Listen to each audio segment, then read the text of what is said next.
नमस्कार दोस्तों, आज हम आपको बताएंगे कि विभीषण ने अपने भाई रावण से क्यों की थी बगावत।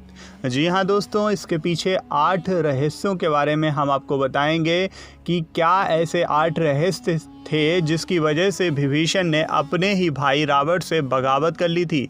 जी हाँ दोस्तों, महर्षि विसर्वा को असुर कन्या कैकसी के संयोग से 3 पुत्र प्राप्त हुए थे, जिनका नाम रावण, कुंभकर्ण और विभीषण था।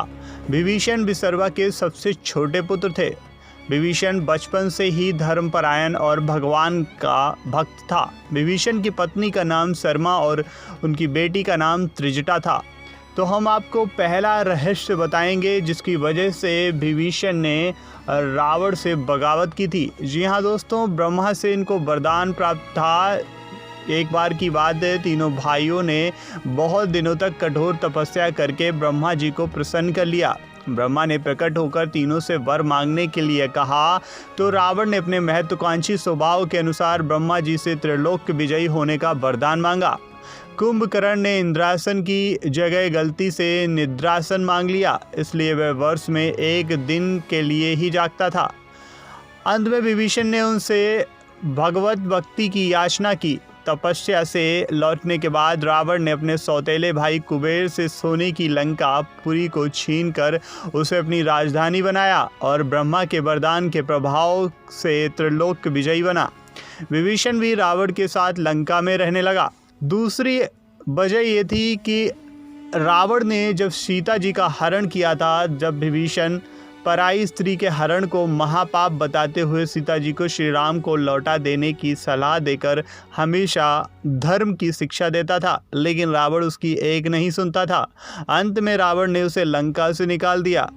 तीसरी बात ये थी कि प्रभु भक्त विभीषण का हनुमान से मिलन हो गया था। जी हाँ दोस्तों, हनुमान जी सीता की खोज करते हुए लंका में आए थे। उन्होंने श्री राम नाम से अंकित विभीषण का घर देखा। घर के चारों ओर तुलसी के वृक्ष लगे हुए थे। सूर्योदय के पूर्व का समय था। उसी समय श्री राम नाम का स्मरण करते हुए विभीषण जी निद्रा भंग हुई। राक्षसों के नगर में श्री राम भक्त को देखकर हनुमान जी को आश्चर्य हुआ। 2 राम भक्तों का परस्पर मिलन हुआ। हनुमान जी ने उनसे पता पूछकर अशोक वाटिका में माता सीता का दर्शन किया था। चौथा रहस्य ये था कि नहीं जला विभीषण का घर। जी हाँ दोस्तों, जब हनुमान जी लंका का दहन कर रहे थे तब उन्होंने अशोक वाटिका को इसलिए नहीं जलाया क्योंकि वहाँ सीता जी को रखा गया था। दूसरी ओर उन्होंने विभीषण का भवन इसलिए नहीं जलाया क्योंकि विभीषण के भवन के द्वार पर तुलसी का पौधा लगा था। भगवान विष्णु का पावन चिन्ह शंख, चक्र और गदा भी बना हुआ था। सबसे सुखद तो ये है कि उनके घर के ऊपर राम नाम अंकित था। यह देखकर हनुमान जी ने उनके भवन और मंदिर को नहीं जलाया। 5वां रहस्य हम आपको बताते हैं कि राम के शरणागत हुए विभीषण। जी हाँ दोस्तों, रावण के निकाले जाने के बाद विभीषण के पास और कोई चारा नहीं बचा था। प्रभु श्री राम की शरण में चले गए। वे चाहते थे कि निर्दोष लंकावासी ना मारे जाएं और लंका में न्याय का राज्य स्थापित हो।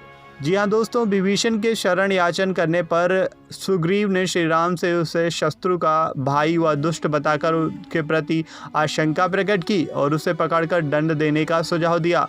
हनुमान जी ने उन्हें दुष्ट की बजाय शिष्ट बताकर शरणागति देने की वकालत की। इस पर श्री राम जी ने विभीषण को शरणागति न देने के सुग्रीव के प्रस्ताव को अनुचित बताया और हनुमान जी से कहा कि आपका विभीषण को शरण देना तो ठीक है, किंतु उसे शिष्ट समझना ठीक नहीं है। इस पर श्री हनुमान जी ने कहा कि तुम लोग विभीषण को ही देखकर अपना विचार प्रकट कर रहे हो, मेरी ओर से भी तो देखो, मैं क्यों और क्या चाहता हूँ। फिर कुछ देर हनुमान जी ने रुककर कहा, जो एक बार विनीत भाव से मेरी शरण की याचना करता है और कहता है मैं तेरा हूँ, उसे मैं अभय दान प्रदान करता हूँ। ये मेरा व्रत है, इसलिए विभीषण को अवश्य शरण दी जानी चाहिए। चौथा रहस्य ये था कि विभीषण ने प्रभु का साथ दिया था। विभीषण का एक गुप्तचर था जिसका नाम अनल था। उसने पक्षी का रूप धारण कर लंका जाकर रावण की रक्षा व्यवस्था तथा सैन्य शक्ति का पता लगाया। और इसकी सूचना भगवान श्री राम को दी थी। विभीषण ने ही राम को कुंभकर्ण, मेघनाद और रावण की मृत्यु का रहस्य बताया था। चिरंजीवी बने विभीषण। जी हाँ दोस्तों, 7वां रहस्य ये था कि भगवान श्री राम ने विभीषण को लंका का नरेश बनाया और अजर अमर होने का वरदान भी दे दिया। विभीषण जी सप्त चिरंजीवियों में एक हैं और अभी तक विद्वान हैं। विभीषण को भी हनुमान जी की तरह चिरंजीवी होने का वरदान मिला है। वो आज भी सशरीर जीवित हैं। 8वां रहस्य था, इंद्रादि देवताओं के बाद धरती पर सर्वप्रथम विभीषण ने ही हनुमान जी की शरण लेकर उनकी स्तुति की थी। विभीषण ने हनुमान जी की स्तुति में एक बहुत ही अद्भुत और अचूक स्तोत्र की रचना की थी। विभीषण द्वारा रचित इस स्तोत्र को हनुमान बड़वा नल स्तोत्र कहते हैं। जी हाँ दोस्तों, तो ये थे 8 रहस्य जिनकी वजह से विभीषण ने रावण से बगावत की थी। देखते रहिए तमाम जानकारी के लिए हमारा चैनल नेक्स्ट 9 स्पिरिचुअल से रजत सिंह की रिपोर्ट।